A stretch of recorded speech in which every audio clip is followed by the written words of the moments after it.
I didn't even ask you. Yep, all good. Okay. I was like, man, I hope he's ready. I just sent it to go live without even asking him. All right. And all right, yeah, we're live. So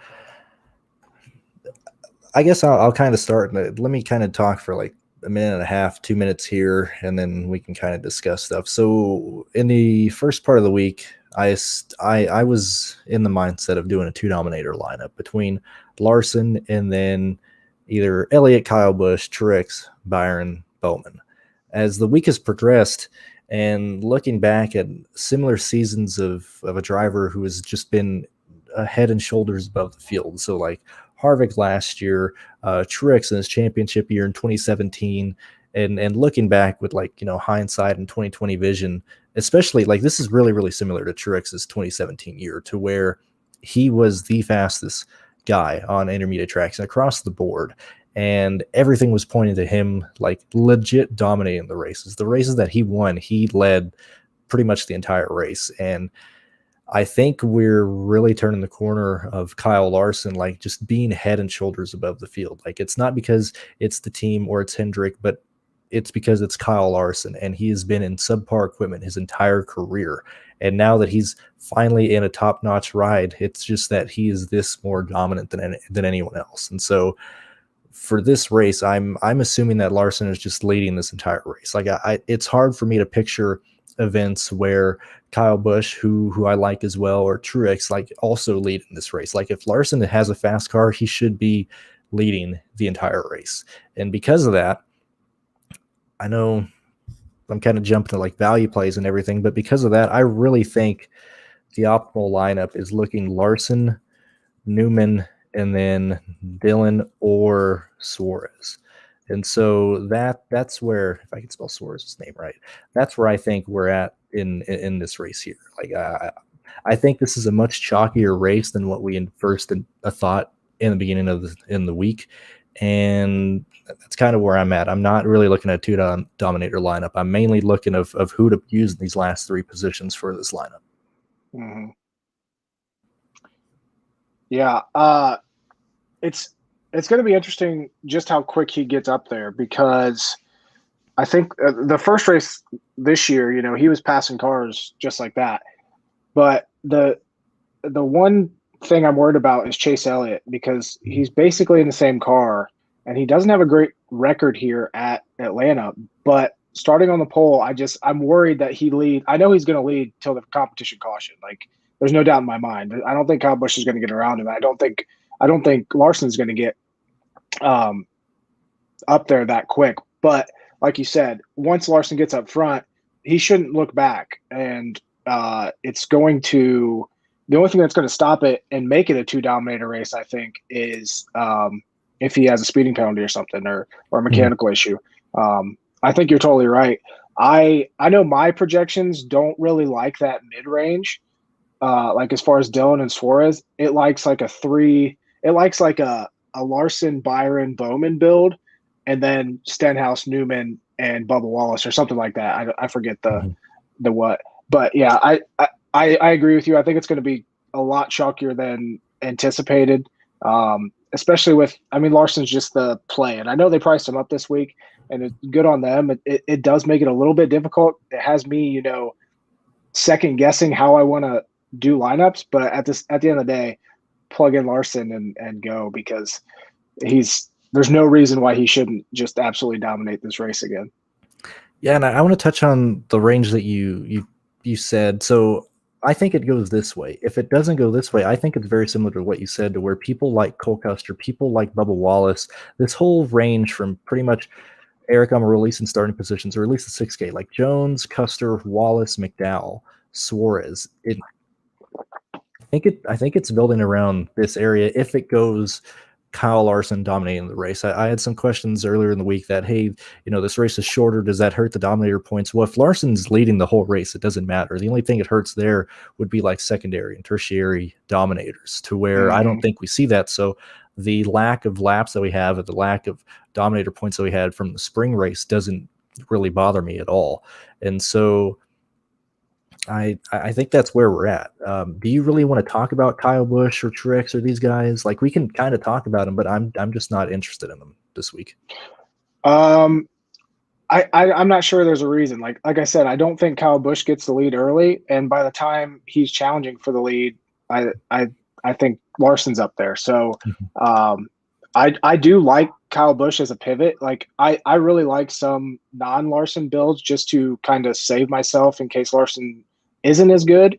But yeah, Kyle Busch, Truex is a decent option just because of his price, but they're just not showing it with this package. So I think he's going to be I'm definitely going to be underweight on him. So between those two, yeah. And I can't see, Hamlin's not going to – I don't see Hamlin dominating this. I don't see Bell dominating this. But like I said, my main worry is Chase Elliott and just how long he stays out front. Yeah, and I would be more in favor of Chase Elliott if we didn't have the competition caution. I really think the Xfinity race yesterday in terms of Kyle Busch and how fast that car was is an example of this race. And so maybe Chase Elliott is Daniel Hemrick late in the race to where Larson, just can't get around unless we have a caution. Or maybe that the way that race ended with Hemrick leading from being in front of Kyle Busch could be how this race starts to where Elliott is just in front of Larson and Larson is kind of stuck in second place. Right. So if I were to build lineups, because I know someone's going to ask me, if I were to build lineups with guys in the front, Kyle Busch would probably be my favorite, and then Truex, and then Elliott, but that's just not where I'm going. And so if I'm building a one dominator lineup, that's hurting a lot of the high price range guys that are starting up front, and that kind of defers to the place differential plays in the teens. And so you have Ryan Blaney, you have Alex Bowman, and William Byron, who should be, considered in your lineups anyway, but I think this helps them really getting the optimal lineup easier. Who do you like more between Blaney, Bowman, and Byron? Price wise, I mean, Bowman's the best price wise, but as far as I don't see much dominator potential from him, especially with fastest laps. And that's kind of one thing I've been focusing on this weekend is how these guys have done fastest laps wise this season on similar tracks. On the low or the high wear tracks, and Bowman's just not getting it. So could he end up in the optimal? Yeah, if he finishes top 3 at $9,400 starting 17th, he's going to be in there. But I like the upside more on Byron, and then Blaney kind of I think is going to go under owned just because of his price, and it's so hard to fit him and Kyle Larson into a lineup. But at the same time, Blaney, I think his lowest amount of fastest laps at Atlanta over the last 3 races is 17. So he's going to get fastest laps. He should be up there. I mean, he won this first race. He should be up there contending again. So I like Byron and Blaney more than I do Bowman, but I don't hate Bowman by any means. Yeah, so originally, like when I started the week, I thought I'd be making a lot more 2 dominator lineups. And so my projections were really liking Bowman a lot just because I couldn't get to Byron or Blaney. Now that I've kind of shifted to just Larson and walking away with this, I've really fallen in love with William Byron. I was more so, and you even commented on my video about, the fast laps that Byron has had. And I realized that, but I was like, okay, well, maybe, it's Bowman's cheaper. I was kind of talking, I was finding reasons to like Bowman more than I should have, because head to head, I think Byron's is the better play, and $600 isn't that big of a deal if you can afford Byron. A lot of lineups, you're left with like 95, 96, and you just can't get to Byron unless you rebuild your lineups. But between those guys, I like Byron, Blaney, and then Bowman more. I think Bowman is going to be extremely popular, and Larson-Bowman pairings are going to be extremely popular. And so if you're building lineups, at least in my opinion, that look very similar to this, and then you throw Bowman on there, I think that's going to be a very popular build. Yeah. In my article, I mentioned pivoting off of Bowman to Kez or something like that, just because I think Bowman's going to end up being quite chalky. And he's not like, I view Byron as like almost a guaranteed top 5 contender. Like, unless it's a road course, that's just where he's at this year. That's how well they're running. Whereas Bowman, there's been multiple times, even on the mile and a half, that he's just been flat. And so with how much chalk I think he's going to be, I think a better play is to kind of get off of him a little bit and maybe not even go to, like, if you don't trust Kez, because there's a reason not to trust Kez, but I do like pivoting to Kez. Then you're going to get down into the the Almirola, the Kurt Busch range, and then it becomes a little bit more, going toward your original build where you're hitting Suarez, you're hitting Austin Dillon, and you're hitting a lot of those mid-range guys, as opposed to, like I said, my projections really love Newman and Stenhouse in the same lineup, and probably like a McDowell, and then going 3 high guys. So I'll piggyback on what you just said there in terms of Stenhouse and who's the other guy you brought up? Newman, right? Yeah. So my projections are all very similar between the like Wallace, McDowell, Custer, Jones, Stenhouse, like even in terms of just pairing, because if you're playing these guys, you're typically doing it as the last 2 plays in your line, and you're able to pretty much play any of the 6K range. You're just going with different pairings. And so I was doing pairings with Jones, Stenhouse, Wallace, Custer, Wallace, McDowell, Wallace, Jones, basically just seeing how everything was. And all these pairings were within like 4 or 5 points of each other. And so because of that, I like Stenhouse. I don't think you need to get to him. My worry is Stenhouse is going to like basically get stuck at like 13th or 14th. And somebody like Michael McDowell, who maybe isn't being as loved as much, I think he should be. Like, I think this is a race where McDowell should do better, or at least get back into 19th and 18th. And same thing with Eric Almirola. I really like Eric Almirola this week. Yeah. I actually think Stenhouse is going to be a lot chalkier than most people think he is, just because his record here, his record on mile and a half this year, and the price. I knew Almirola would come out, and I kind of agree with you. Although the last time I agreed with you, he laid an egg at, I forget what race it was. I think it was Sonoma, man. It was Sonoma. He was running well. They got wrecked. Yeah. Yeah. Yeah. I'm on the Almirola train. I have a lot more Almirola than I anticipated this week, for sure. Yeah, and so going back to, I think it was at Sonoma, our last live show, I was being, heckled for liking Eric Almirola so much because he's burned so many people so much this year.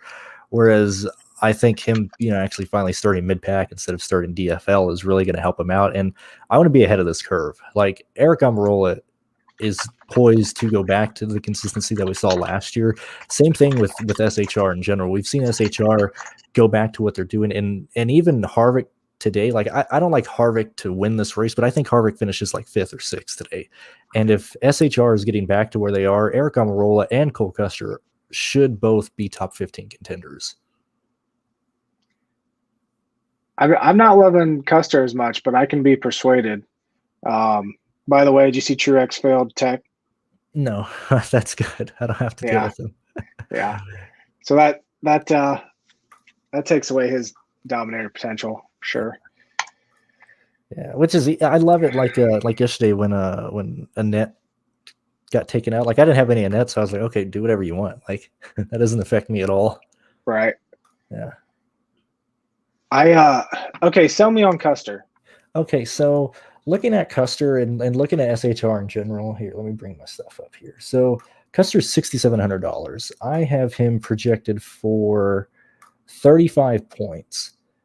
That's roughly 7 positions gained. Like that's around like 18th, 17th, 16th. Where are we at? If you look at his recent, mile and a halves, they're not fantastic. Even Nashville, like I am considering Nashville when looking at this. So let me answer the tracks I'm kind of looking at before I get back to Custer. And so I'm obviously looking at 1 point intermediates as a whole, and then high wear races, and then I'm looking at temperature to see if there's any differences or any anomalies in terms of the higher temperature races this year to see if anything pops out. But Custer 31st at Nashville, 21st at Charlotte, 24th at Kansas. I'm not liking it. He ran 18th here in a green race earlier in the year. I know it's going to be hotter, but Atlanta was one of the few green races we had this year. We've only had like 3 or 4, like ones that actually went green to the end.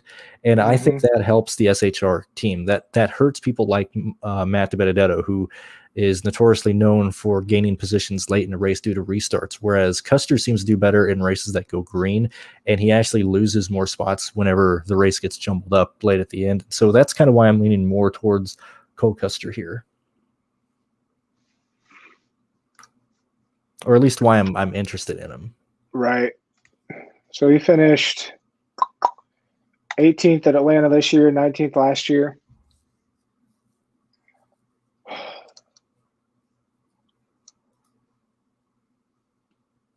Yeah, I can see that. I don't like Jones. I know you mentioned Jones quite a bit. I don't like Jones at all. But I could see with how heavy I am on Stenhouse moving a little bit to Custer there with only $100 difference. So everything I just said about Custer applies to Bubba Wallace as well. That's why, like, I like these guys, and people that are looking at my rankings, basically A is just plays that I like in general. B is if I project them to hit 5x value or somewhere around that, and then C are guys that I think you should still consider. I think Cole Custer and Wallace still have a solid chance to hit value, and that's why I'm less interested in Stenhouse. I'm with you. I think, and Austin Dillon as well. So I think people are thinking that Austin Dillon isn't going to be owned, and I like Austin Dillon in this race, but I think ownership in this race is going to be all Larson and a lot of guys in the 20s and teens. But I don't think Austin Dillon is going to be as low owned as people think. I don't think Stenhouse is going to be as low owned as people think, and so maybe that's why I'm more interested in Custer, Wallace, McDowell, and even Suarez. Although Suarez is going to be high owned as well. It's just a 6K range. Like I would probably embrace this race more to play whoever you can afford versus trying to go out of your way to get someone. Because if you're ending up with McDowell and Wallace and those guys, like, I don't hate that lineup at all. Yeah, I love Bubba Wallace today. He's one of my favorite plays. I think he can actually challenge, top 13. Yeah, I'm with you there.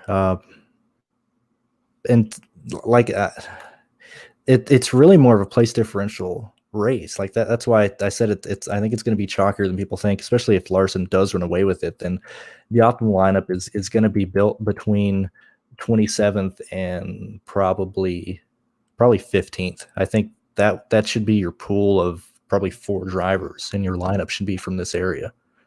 Yeah, because it's Larson, Newman, and then fill in the rest. Yeah.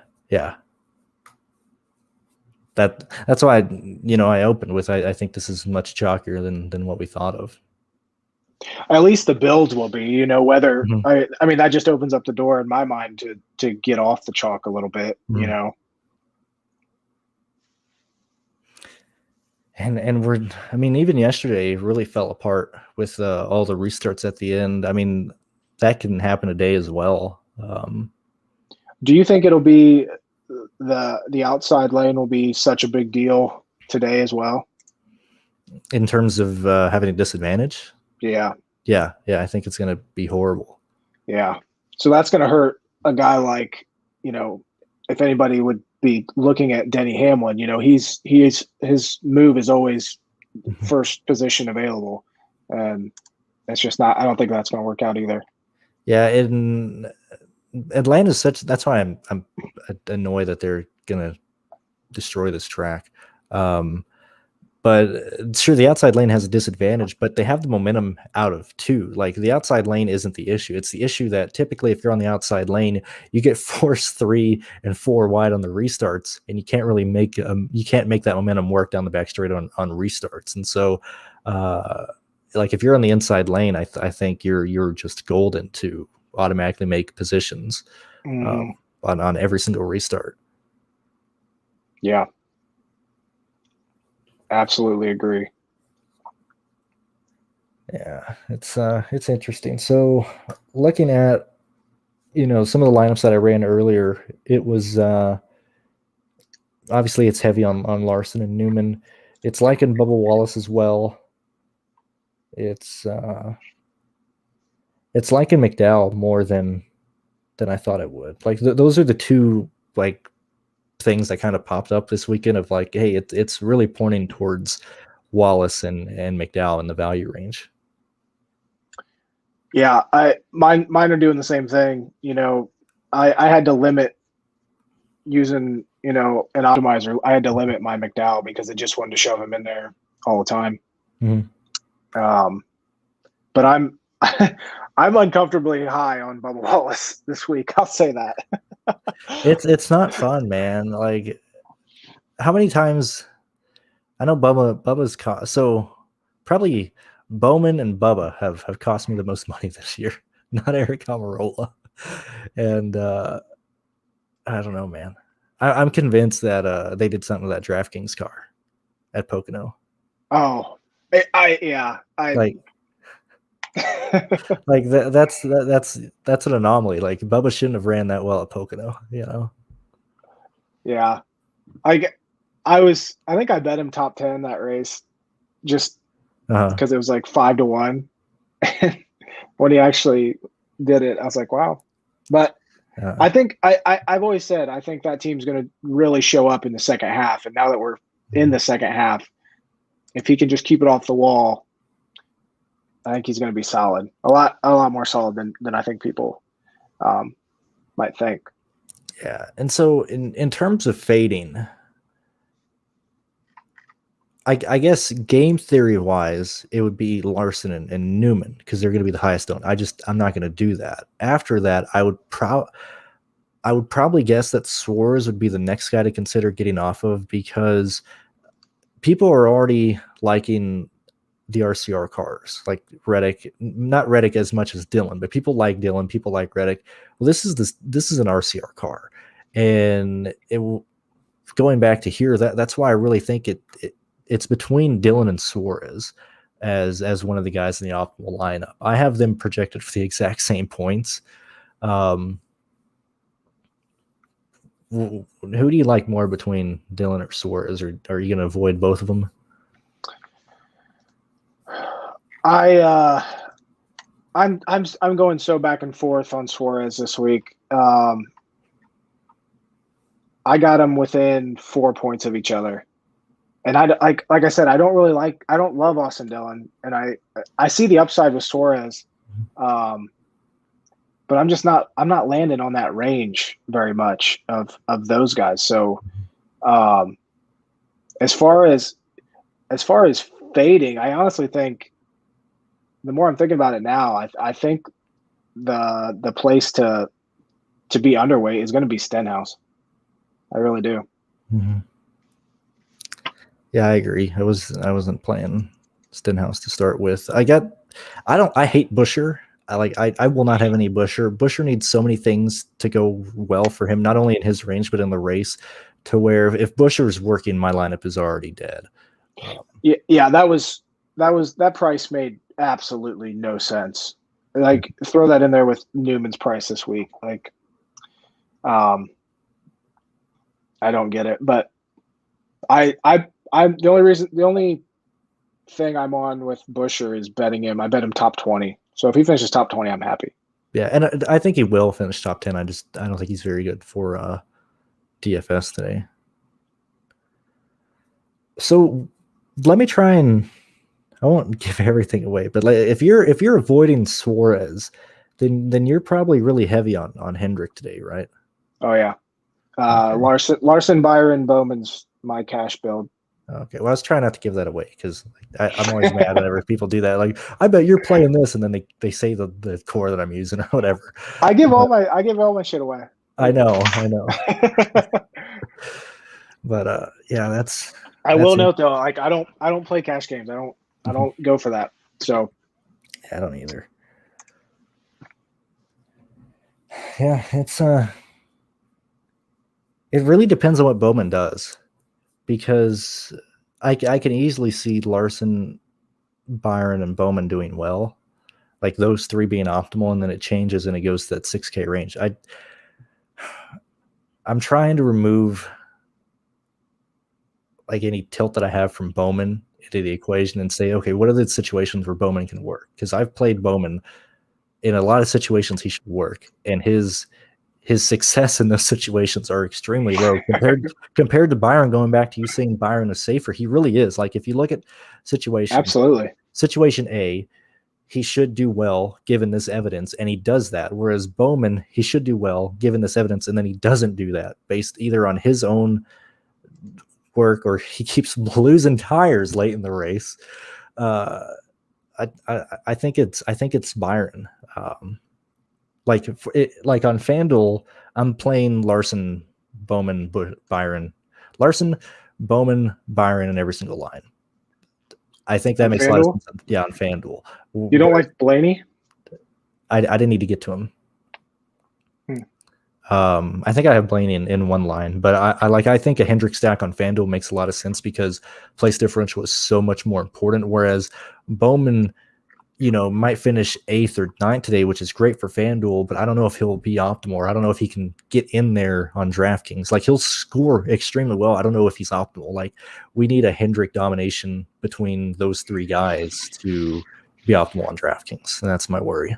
Yeah, he needs to finish top 5 to be optimal because he's not going to get the fastest laps. Yeah. I mean, that's Bowman for you.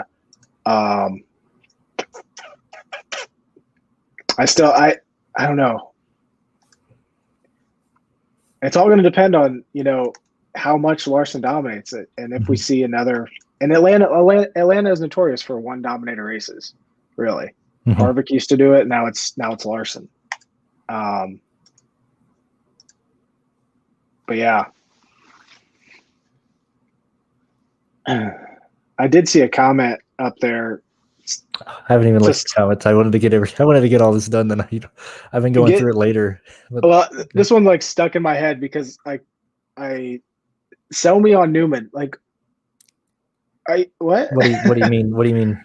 Someone commented, "Can you sell me on Newman?" I gotta see this. Come on, man. 12:21. Okay, so I think if you need me, dude isn't running good. Like, if you need to tell me this, I think you need more than this show. So let's just look at Newman at 1.5 mile tracks this year. 7th at Homestead, 18th at Vegas, 13th at Atlanta, 16th at Kansas. Yeah, even the Coca-Cola 600, running 12th and ran over debris and blew a tire. He should have top 15 finishes in every single intermediate track this year. Even looking at Darlington, 10th, Dover, 23rd. And he's mispriced. Like, now Newman, I mean, he can blow a tire. He did that in the Coca-Cola 600. I had him, and it hurt the lineup. But I think it's Newman today. I don't think we really need to. I think he's good chalk. As a guy who, go ahead. This is the second Atlanta race again. You eat that chalk and you pivot somewhere else. Last 3 Atlanta races, Newman 14th, 13th, 13th. Yeah, I mean, as a guy who stupidly makes dumb moves and fades chalk and I try my best to get off of chalky plays, and I think Newman's good chalk today. Yeah. Yeah. That one just keeps sticking to my head. That's so funny. I didn't see that. I'll go through it now because we kind of talked about where we're going. That's I don't think we're gonna really do anything crazier than what we talked about there. Like, you and I aren't on the Joe Gibbs drivers at this point. Certainly not on Truex now. Yeah, not on Truex. I mean, Kyle Busch is just interesting. I just don't see. If he was starting on the pole, I'd like him a lot better. And I still like that pivot. I really like, just the price difference between him and Larson. But what do you think of pairing him and Larson in the same lineup? I was doing that early in the week. I had a lot of Larson and Truex and a lot of Larson and Kyle Busch. I mean, Kyle he's doing way better with his new crew chief this year compared to last year. And he's been doing really good without practice. Like, if you look at how he's ran this year compared to, coming out of COVID, 10th at Homestead, 3rd at Las Vegas, 5th at Atlanta, obviously won Kansas this year, 3rd in Coca-Cola 600, which is, I think, the Coca-Cola 600. I know it's not a high wear track, but Charlotte is the perfect place to see where a team is in terms of intermediate tracks, even with the practice, with how long that race is. 3rd there, like, it points to a lot of things are pointing towards Kyle Busch being the guy to take over if Larson couldn't do it. Like, I think that's how it goes. And he ran yesterday. I think that helps him a lot as well. Yeah. I just don't. I'm trying to quickly look at. He's another one at Atlanta. Like I said, Blaney always gets about 20 fastest laps. Kyle Busch does the same thing at Atlanta.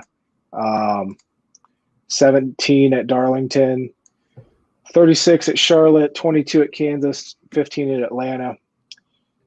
He's just got to get that lead early, and I don't know if he can get it from Elliott. I don't think he can too. Maybe if Bell pushes him. But yeah, I don't know. I just find it hard to see a situation where Kyle can walk away with this race. I still think, he's solid top 3, and he might, end up winning it at the end. I'm not sure he puts up the dominator points unless Larson doesn't dominate, He's my second dominator behind Larson, but there's nothing in my head that gets me off of Larson today at all. Yeah, that's interesting that you say that, because I have if I'm projecting people to still get fast laps and laps led, it's Larson, Kyle Busch, Truex, and then Chase Elliott. If it was to be spread out, that's who I would look at. As far as dominating? Yeah. In terms of leading laps, getting fast laps. So Kyle would be my second guy that I would project to do that. Yeah, that's where I'm at. I'm at Larson, Kyle, Busch, Blaney, and then Elliott. Mm-hmm. And Byron. Yeah, I think Byron's the next on that, so he'd probably be 5 for me. But I'm all in on Larson, man. I went all in with him earlier this year at Atlanta. Everything pointed to him leading that race. I think it's just the same thing here. I remember that race well, because I was in your live stream, and that was when I said I'm fading Harvick, and one of the people in there was like, "Thanks for the donations," and you're welcome. Yeah, got me into the King of the Speedway. I even asked Pierce today if he wanted to hop on, because he's been talking a lot about this race in his Discord. I was like, "Come on, hop on." We built the lineup on accident, or that's why I like having him on, because the lineup that we did well with, we accidentally built the night before, just goofing around, looking at stuff, and we were like, "Well, that's a good line." But that's fun. Yeah, I think it's Larson. I really do. Let me look at the questions now, or the comments, because I've been ignoring them for half an hour. Let's see. Hey, I already touched on Buescher. Didn't even need to bring that up. I do think Joe Gibbs are showing up, like, now that we're getting closer to the playoffs and later in the year. Like, I do think Joe Gibbs and SHR are coming back, and even when you look at like Ross Chastain and Chip Ganassi, they're running well, but I think it's mainly because of the part freeze and because the big teams haven't been able to keep building upon their notebook, and so slower teams like Chastain or Front Row, they've been able to finally get here after all these years in the Gen 6, Mm-hmm. I find it funny that, Ganassi's been crazy good on speed ever since the whole Charlotte debacle. What happened there? I just went blank. Where Kurt and Ross, I think, blew up, then yes. Hendrick was like, "Yeah, that was our fault." Ever since then, they've been getting. Yeah, I forgot about that. Reddick's a guy we haven't talked about. Now that I see that comment come in. Yeah, so Tyler Reddick is it kind of goes back to Austin Dillon. Like, RCR is looking really good here. I'm just afraid Reddick finishes like 9th and just doesn't get it done. And, like, I think he can score well. I just don't think he needs to really be considered. I'd much rather play Dillon. And even in that situation, I think Dillon can only get to about 8th or 9th in this race. I don't know about you.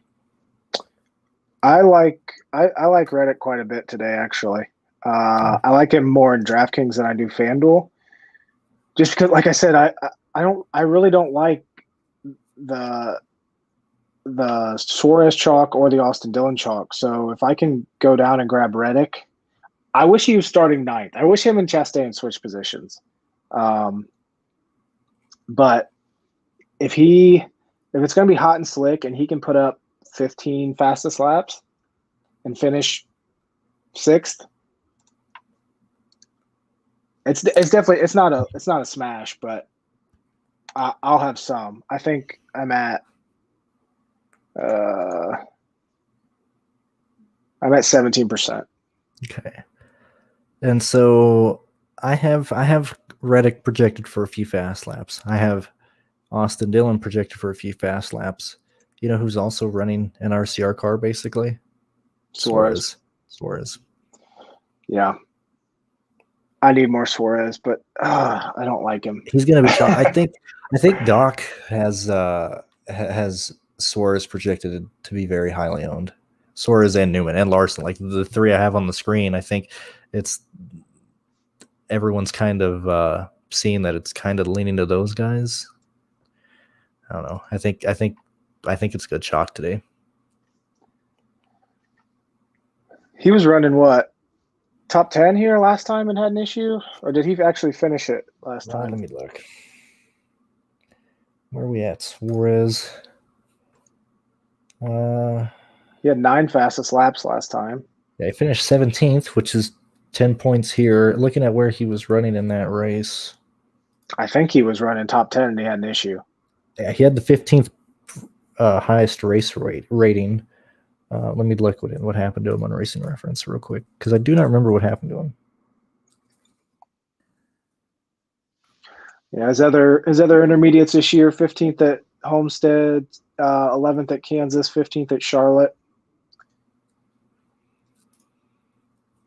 Oh, I need to get more Suarez in. Yeah. I do have quite a bit of him on FanDuel though. I do as well. If you cannot give out my lineup, that'd be fantastic, because I'd like to not Kai again. If you guys were here when I talked about the other three guys, I have a lot of. we're already there. I don't know. He finished 17th. I have to watch the Atlanta race earlier this year to see what happened to him. He ran fine. He started 25th, finished 17th. He probably stayed out on tires. I think that's what it was. He probably stayed out on a long run under green, because that race went green to the end. He led a lap, and the only way he would have done that is under speeding. Okay. Yeah, I just checked iFantasy race speeding on pit road when he was running 9th. And he still finished 17th. Dude, it's Larson, Newman, Suarez. I really do think that. That's probably where he got his fastest laps. Yeah. I think it's I hate Suarez chalk. It's almost as bad as Hamlin chalk.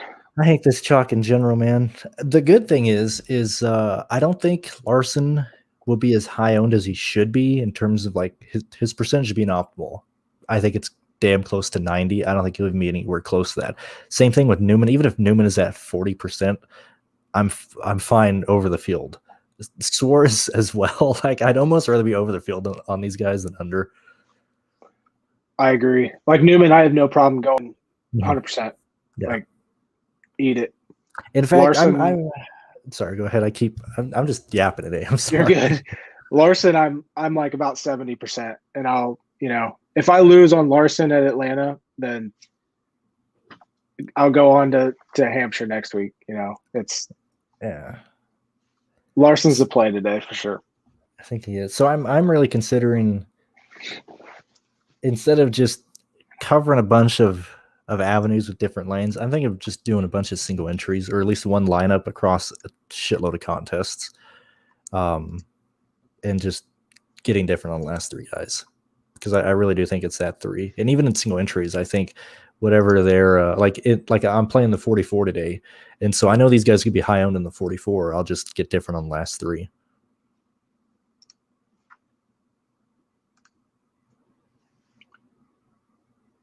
Yeah, that's what I'm kind of just messing around with a Newman, Larson, Suarez build. Makes it interesting where you end up going with, that the second high dollar guy, if you want to. I mean, you probably should, whether you go Bowman or something like that, but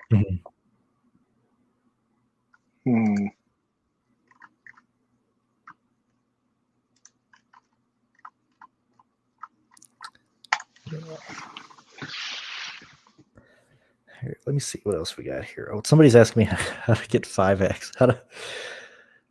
I don't know, man. Do you want to answer? I'm not very kind to very, very new players. Do you want to tell them how to get 5x, or how to tell what somebody needs to get 5x value? It would be their salary divided by the points equals 5 or higher, correct? Yeah, I think I do it by or something, some formula like that. Let's see. I do. Where are we at here? Where are we at here? Basically, okay, Byron's 10,000. He needs 50 points to get 5x. Yeah. So, just per 1,000, 5. So Larson's at 12. He needs 60 to get 5x value. That's the best way to put that. Yeah, and I do it backwards. Like I used to do it what they need. I do it backwards now to where I project people and then see what their value is after the fact. So I do total points divided by their salary times 1,000. Oh, okay.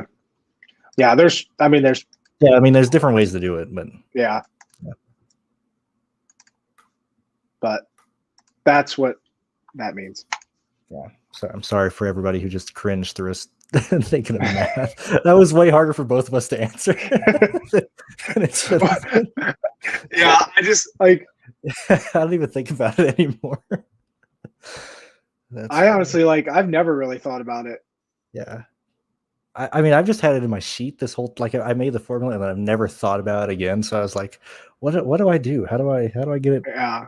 Because I always do point per dollar, I think. Mm-hmm.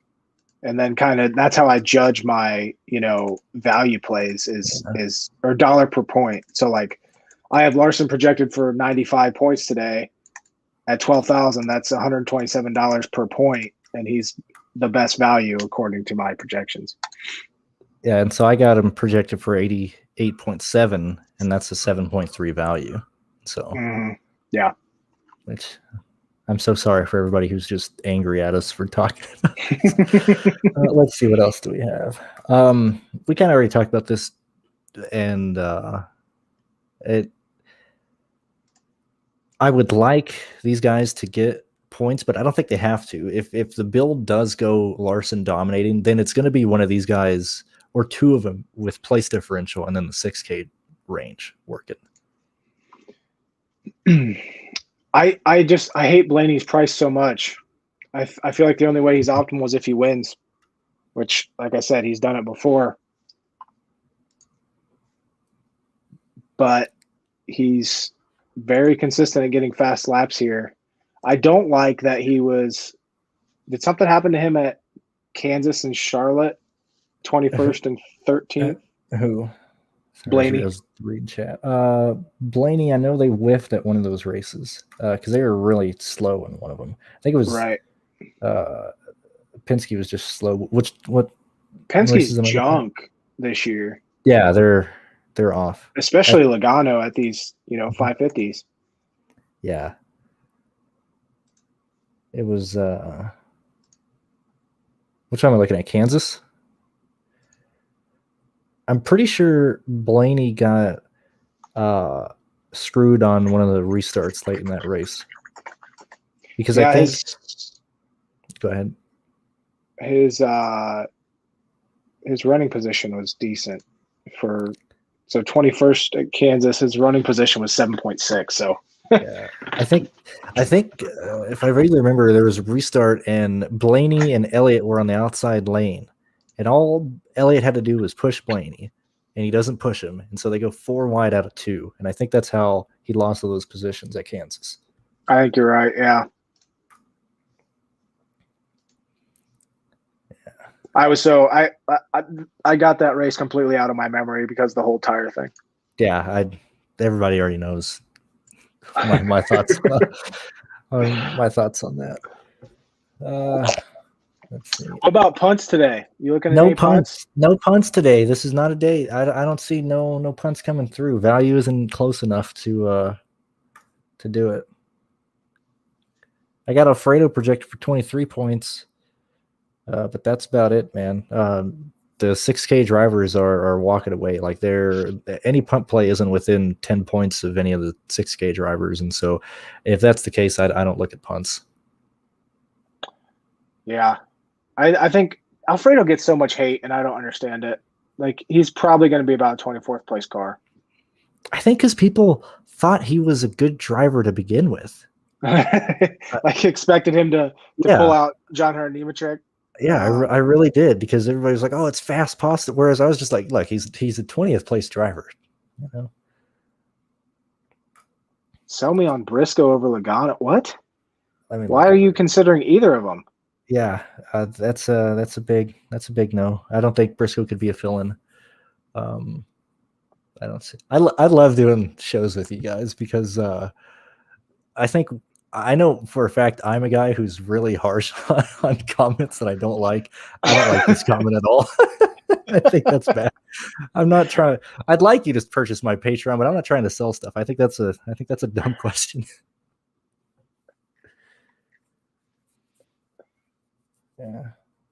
If you're considering McDowell, I don't see why you throw out Pasta. We're not. Like, yeah, we're not. It's just they're both decent. What do you have him projected for? Which one?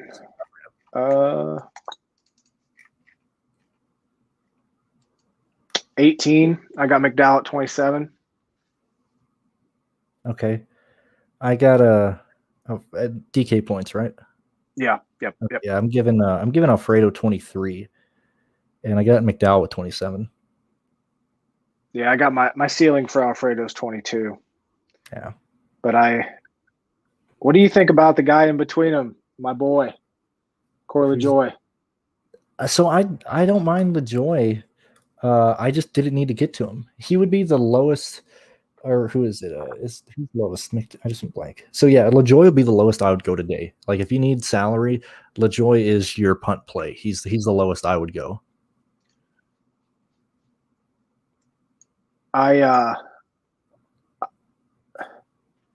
That team's running so well right now. He's been so bad at Atlanta. Mm-hmm. But hell, they're top 23 every week except for the first Pocono race.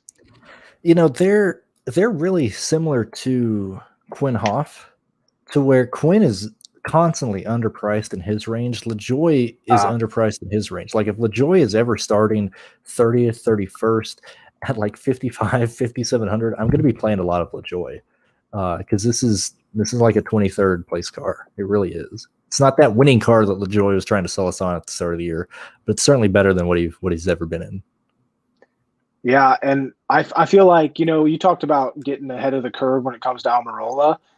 I feel like it's the same thing with LaJoy right now because there's such a bad taste in people's mouth from earlier this year when he kept, blowing tires or mechanical issues. But the thing is, if you look at those races, he was running where he's now finishing. So you got to throw that stuff out of the water or throw that out and just realize what it is. Like, I think he's a great tournament play today, starting 26th, get you off of McDowell a little bit with similar upside. I think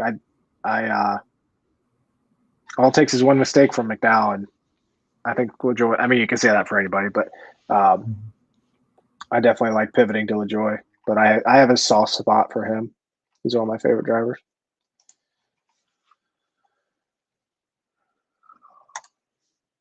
LaJoy can get 21st or 20th today, but I think there's still a chance that McDowell can get a 16th or 17th.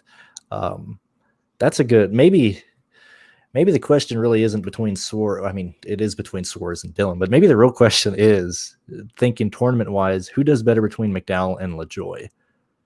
Like, maybe we need to consider those. We need to really put a lens on those two guys. I stupidly enough, I have LaJoy for 1 point higher than McDowell, and I didn't even realize that. So, looking at 550 horsepower this year, McDowell 6th at Homestead, 17th at Vegas, 19th at Atlanta, 13th at Kansas, 20th at Charlotte.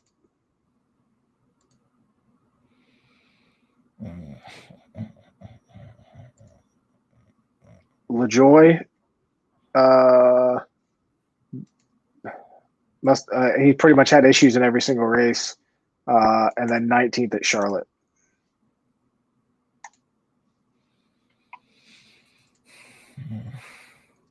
I didn't realize McDowell was top 20 every single time. Mm-hmm. I think I overlooked that. Yeah, I had overlooked how much I need to look at LaJoy, and you had overlooked how much McDowell had been doing. Because that's why I like McDowell a lot today. That's why I really like him. 24th and 19th in the last 2 Atlanta races. Yeah. I still think it's McDowell. I don't think I'm going to play LaJoy, but I would not fault you if you're there and you need salary. I'm glad we stopped on that. That was a good talk. I have 28% McDowell today. Okay. I don't know what that'll be on the field, but it's got to be over. There's no way. He probably comes in at 17 to 22, maybe 20. Yeah.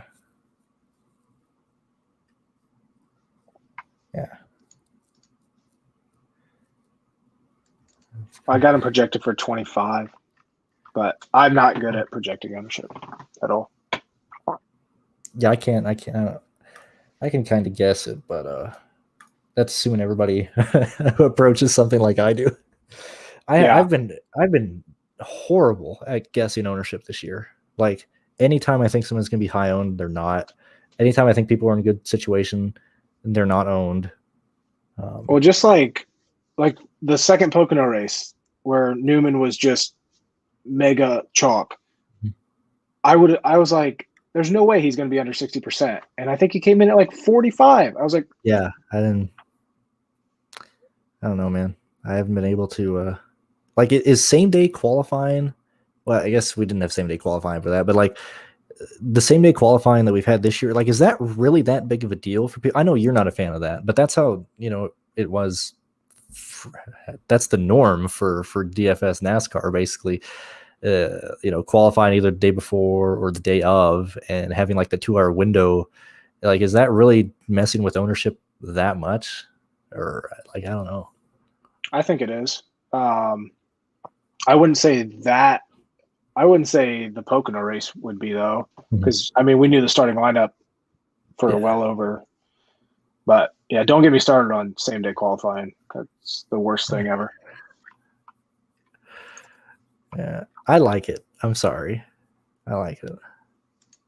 It's less time that I have to spend on this stuff. Otherwise, I waste the whole weekend looking at this. Yeah. Let's see.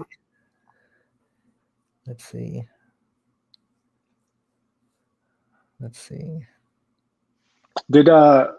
didn't even see if Truex actually made it through inspection.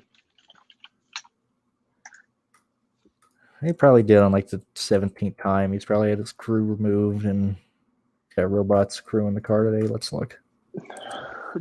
Issue was deck lid was too high, and then when they fixed that, the tail was out of compliance. And then going through a third time, that was a half hour ago from Pockers with no other update. Interesting. They got to do something, man. Let's see if Jim Utter has an update. I'm sure his is very informative. Very helpful. Yeah, very helpful. 19 issue. Yeah, there you go. It's like you should have just put car failed inspection and just left it like that. Yeah, random car failed inspection. What about rain? That doesn't watch this turn into like a 200-mile race. Yeah, completely kill Larson builds. Yeah, that would suck. If that's the case, I'm already screwed. If it rains, I pray it happens before halfway or the end of stage 2. It looks like they're about to get hit with a storm. Yeah. Ideally, they either don't lock these contests or the race starts and then it gets rained, because I don't like the contest on day 2 where everybody sees ownerships. Personally, I don't like that because all I do is take the CSV file and look at what all the good players are max entering with, and then just play those guys. And then I feel like the second contest is like super toxic with just heavy ownership on what all the. Oh, you're saying when they like open up another round of contests on that? Yeah. I don't like that at all. Well, yeah, it's interesting because then people kind of overcorrect too, and then those are fun. But yeah, I'm always, just don't. And DraftKings does a pretty good job of just, not locking it unless it's super close. But Newman, McDowell, and LaJoy in one lineup. Can you do it? I don't think you can unless you're. So you got to be doing. You probably got Larson, Blaney, and maybe one other Hendrick guy. So you're going real heavy on You could do with that. You could fit in Larson, Harvick, Bowman. I don't think you go with all three though. I think Newman's. I don't know. Actually, I don't know. I don't think Harvick works today for DFS. Like I said, I think he finishes 4th or 5th or 6th, but I don't. Maybe that's a bit high. If he did that, he might work. What do I have him projected for? I'm giving Harvick. Yeah, I'm giving him 6th, but I just think he gets outscored by Blaney, Bowman, or Byron first. Now, if one of those guys fell or two of them fell, then it would force Harvick in there.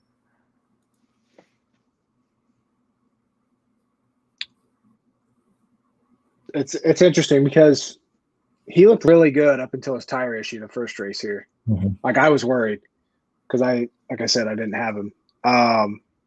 It's all going to come down to how many fastest laps Harvick puts up. He had 24 at Charlotte, which was right around. Kyle Busch had 36. Chase Elliott had 39. I don't know. I don't think Harvick goes over 20% owned today. So if I was going to do those three, it'd be it would be that line of Larson, Harvick, and then Bowman or Kez. And then hope that Harvick gets 25 fastest laps, which he hasn't done really all year. Yeah.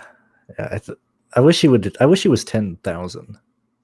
That'd be really interesting, but I think at 10.9 it's too much. Yeah, unless you go with a Kyle Busch dominator build or a Chase Elliott dominator build. But I don't see getting off of Larson. Yeah, I don't see it. I'll answer this one because I got no real interest in Keselowski. I got Kez for 40.3 points today. I got him at 34.1. You're even harder on him than I am. But I wrote him up as a pivot play off of Bowman. And the reason being is fastest lap. So 28 at Homestead, 30 at Vegas, 18 at Kansas, and 19 and 28 in 2020 and 2019 at Atlanta. If he does that again and finishes top 5, I like that play more than Bowman. I just don't see the fastest lap upside for Bowman. Yeah, and I don't see the top 5 from Keselowski. You never know. You never know, man. They could all wreck. I mean, look, we're gonna do all this, and they're just gonna have 4 green light checkers at the end, and it doesn't matter. Yeah, that's how it always goes. Let's see. Do you got any last things you kind of want to talk about? Because I think we about covered everything.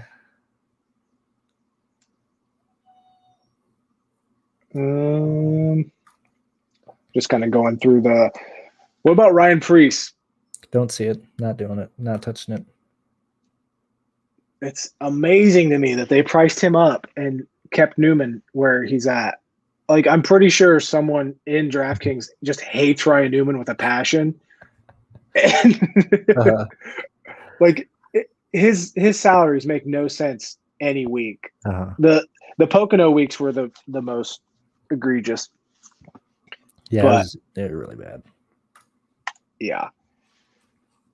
But yeah, pick Newman, pick Larson, go from there. Yeah. Consider going Suarez, and then probably your fourth one is either people like Keselowski, Blaney, Bowman, Byron, even Harvick. And go from there. I think that's how this race goes out. Now, if Larson doesn't lead, I'm gonna be dead in the water. I'm sure you will be as well. Yeah. Yeah. Yep. So. Like I said, if I if I get my ass kicked today on Larson not dominating, then so be it. Like nobody could make any argument to get me off of Larson today. Yeah, he's been too good, and this is one of his best tracks even before Hendrick.